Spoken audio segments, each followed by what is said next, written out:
Welcome to week 15's reading vlog. I'm going to share with you the books I've started, then I'm going to read with you throughout the week and keep you updated, give you reviews in here, and we'll just see where the week takes us. Last week was so busy. I didn't finish but like 3 books, I think, and that is very unlike me. I want to read a little bit less this year. That was actually a goal of mine. It's worked sometimes. Essentially, I just want to make sure I'm being present because my kids are getting older and so they're staying up later. They're not doing nap time as much, things like that, but they're still in a very much needing my attention all of the time. I do have 3 children, but they're all very similar in age. That's besides the point. Before we get this ball rolling, I will insert a clip of me reading The Liar's Knot this morning because I did read a good chunk of this.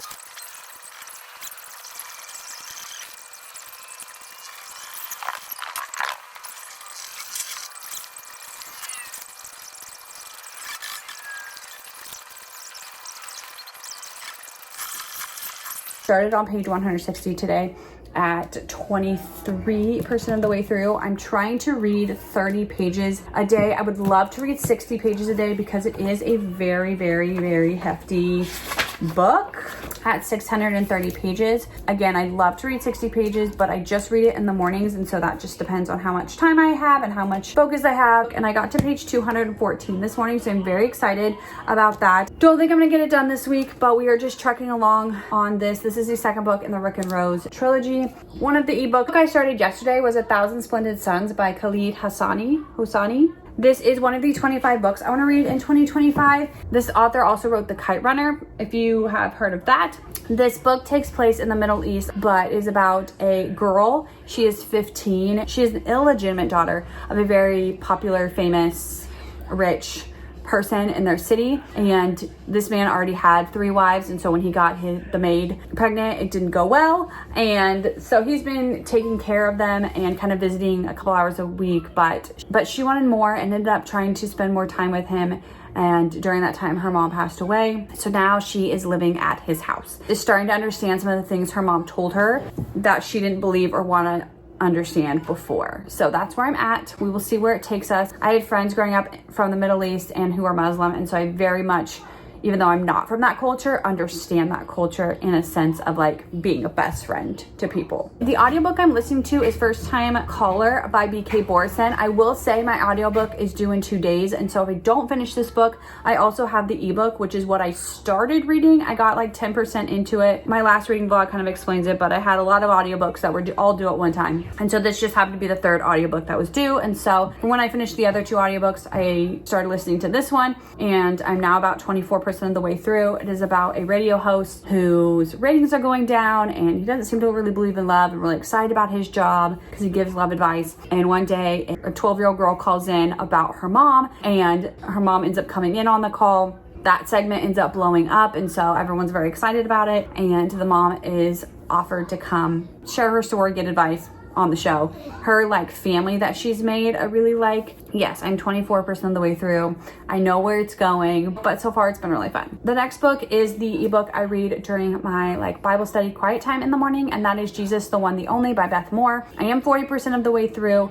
It is a little bit of a longer book considering I just read like 15-20 minutes maybe a day. Probably won't be done by this next week. I'm really glad I picked this book because it's all about Jesus's life, and as we're coming up into Easter, I think it's a really good book to read around this time. Our church is also like doing a Jesus's life thing, and I went and saw the King of Kings, and that does Jesus's life. So I felt like there's just a lot in this short amount of time about Jesus. All that to say is I'm really enjoying that book, but it will be a very slow going process. The last 2 books are books I've talked about. My gratitude journal, it has 365 prompts. I have missed days, and they don't have like the days on here. It's just legitimate prompts. You can do them in any order. But this will take me into 2026. And then I'm also reading the Bible. If I miss days on there, I do make them up. This is a year-long process. And so this book will just be in my weekly reads every week until the end of the year. Those are the 6 books I have going right now. I will update you as the week progresses. I'm hoping this week is a little less busy, but that also means I'm gonna be like trying to catch up with all the things I didn't do last week. So we'll see how this week pans out.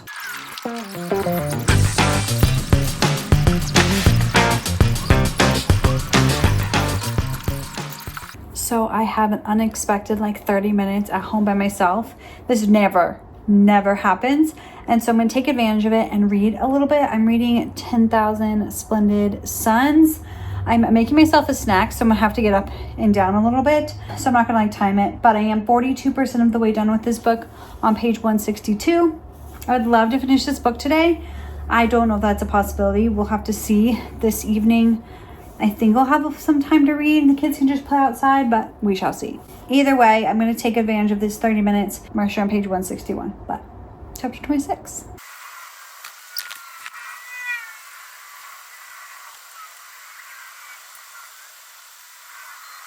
And the oven's ready for my snack.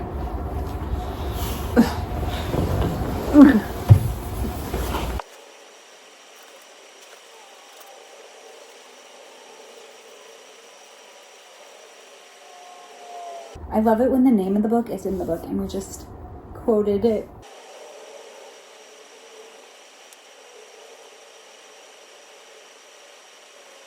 I made myself my favorite, a creme brulee.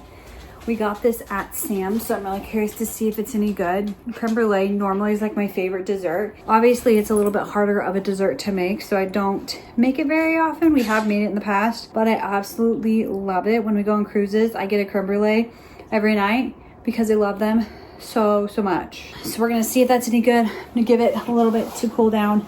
We are on page 178 though. We're on part 3, chapter 27 now. And each part we followed a different woman. The last one, she was definitely younger, so not quite, I would say, a woman, but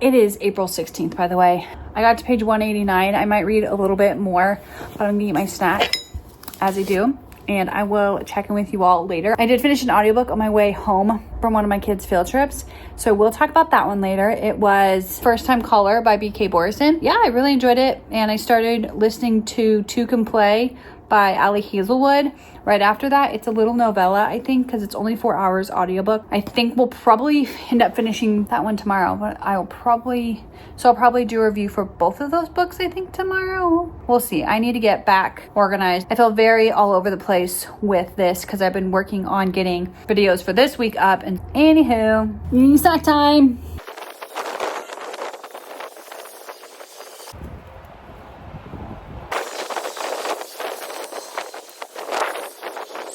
So on April 16th, I finished First Time Caller by B.K. Borison. This is the first book in the Heartstrings series, and I think I've talked about this book a little bit. I did start this on an ebook and then switch to an audiobook just because library loans and things like that. This book follows Aiden. He is a romance radio host, and he definitely doesn't really believe in love, but gives people advice.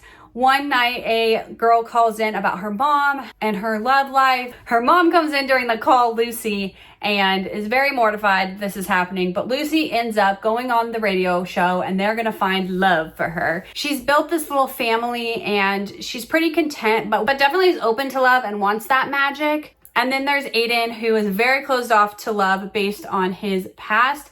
And so when Aiden and Lucy end up on this radio show, trying to find her love and talking to each other even outside of work, Lucy has to kind of break open Aiden if there's any hope. I like this book. I did feel like the ending was a little bit rushed. I was really enjoying it, and then the ending, I was like, I wanted a little bit more. And I don't know what more I wanted necessarily, but just more. I did end up giving that book 4.25 stars. So editing Annalise here, I realized I did not ever give you a review for Can Play by Ali Hazelwood. I said I finished it and I was gonna give you a review, and I did not. So here I am to give you a review. I did not realize at the time that Can Play is an audiobook exclusive. I didn't know that was a thing. It is a 4.5 hour audiobook, which is a little bit longer than like a novella, but not quite a book length. So it's somewhere in there. where our female main character is Viola. Her favorite book series is turning into a video game, and she works for a video game company, so she's really excited to get this opportunity. However, she finds out the people who want to make it into a video game want the company she works for and another company to work together. So they send both companies on a retreat to see if they can get along enough to create this masterful video game based on these books. Viola knows that Jesse, our male main character, works for the other company, and the two of them have had some different run-ins throughout the years, is very hesitant to go on this work trip and collab on this video game. One of the tropes in there I don't absolutely love. I thought this was a fun Ali Hazelwood book, and I ended up giving it 4 stars. The other book I forgot to give a review on is 1,000 Splendid Suns by Khaled Hosseini. This is an adult contemporary historical fiction where we are following 2 ladies. The first one is Miriam. Miriam was 15 years old. Her mom passed away, and she's an illegitimate daughter. And so Miriam is sent to Kabul to marry Rashid. Rashid is older than her. He has some rules for her, and is just not the kindest person. We see their relationship, what's happening there, what's allowed there. And that is the first part of the book. The second part of the book, we meet Layla. We see her upbringing, what's going on in her life. It was generally pretty happy. There was some violence kind of around her, but a violent attack affects her and her family tremendously, and she ends up living in Miriam and Rashid's house for a while. And that leads us to part 3, where the 3 of them are in the same house, and Rashid's the ruler of the 2 women, and we see how the politics and the rules of the country affect them and how they're living and the rules they have to follow and things like that. It's a very heartbreaking story. There is some triumph in the end, but to see what these women went through and just the country as a whole went through during that time was a lot. As I said when I talked about this book earlier, is I had friends from the Middle East, and especially in this part 3 time, I had friends that lived there during that part 3 time, because it does span a couple decades of time, this book. And so by the end of the book, I had friends that were there during that time. So that also made the book a little more touching for me. I ended up giving this book 4.5 stars. It is April 21st, which means it is the end of week 15. And so we're going to go over what I'm currently reading and the percentage. And then next week we'll pick up at the same spots and we'll continue reading. I am so close to finishing 3 books. I was so hopeful that I would finish them, but I did not. So they will be finished today, which will be in week 16's vlog. The first book is The Strawberry Patch Pancake House. This is the 4th book in the Dream Harbor series. I have liked the Dream Harbor series, haven't loved them, and this is very true with this book as well. In this book, we meet Archer. Archer just found out he has a 5-year-old daughter, and the mom has passed away, and so to keep her life as similar as possible, Archer moves to Dream Harbor, takes over this diner that everyone loved the pancakes at, but he does not know the recipe and no one does. So the town doesn't love him for that, but because he works in the restaurant industry and has his little daughter, he needs a nanny. And that leads us to Iris. Iris agrees to be a nanny for Archer. She has not held a job down for long. She's always flitting from one job to another, one man to another, just because she doesn't want to be tied down. And being a nanny to Olive is a very interesting experience for her. So that's a quick summary of the book. However, starting this day, I was 70% of the way done through the book, and it's not a very long book, so I know I can finish it today, Monday. The second book that I am in the middle of is The Scarlet Letter by Nathaniel Hawthorne. I found an audiobook that gives like an hour introduction to this book, which was very interesting and gives some background information on Nathaniel and why he's writing this and things like that. This book is on the Roy Gilmore book list, which is why I chose to read it. As I said, I am listening to it. If you don't know, it's about a woman commits adultery, has to wear letter A on her dress, and is a mom to this little girl, and it's just her experience throughout it. I know I read this in middle school or the beginning of high school, but I didn't remember all of it. Starting this morning, I was 26% of the way through. However, I've been working, switching my summer and winter clothes out, so I got a big chunk done in this book. So now I could possibly finish it today, depending on the rest of the day. The third book I'm in the middle of and have been in the middle of for so long, I don't even remember when I started it, was The Liar's Knot by M.A. Carrick. This is a fantasy, and I am officially 80% of the way through, if not more. So I for sure am finishing it today. I have liked this book. It still hasn't really gripped me. I don't know. I think there's just so many characters with different names and just, I don't know. I just get lost sometimes. I'm hoping when I finish it, I'll be less lost. And then I probably am going to read a summary of it too, just because I feel like I've missed some stuff with all the names. So there's, I think, 5 pages at the beginning of this book with all the names and houses and political things. And that's too much. I'm very happy to almost have it done. But that is my 3rd book that I'm in the middle of. The 4th book I'm in the middle of is Jesus, the One, the Only. This is the one I read with my Bible study each morning. I got to 56% of the way done. I only read it for about 10-15 minutes every day, and we just slowly work our way through. And this book specifically is by Beth Moore and is about Jesus's life. So it's been a really good time to read it with Easter. The last 2 books I'm in the middle of. The first one is the Gratitude Journal. It doesn't have page numbers or like dates or anything, but there are 365 entries. I've missed some days, and so I think I'm about 20% of the way through. I'm not really sure, but that's where I'm putting myself at. I know it will go into 2026, but I want to keep myself accountable to continue to work through it. And so the very last book I'm in the middle of is one that's going to take me all year, and it is the Bible. I'm slowly listening to that one as well. I do have a plan on that one, and so I know it will be finished by the end of the year, but I am 29% of the way through that, which also means we're like 30% through the year. Anyways, that's where week 15 is going to end, and I will see you in week 16.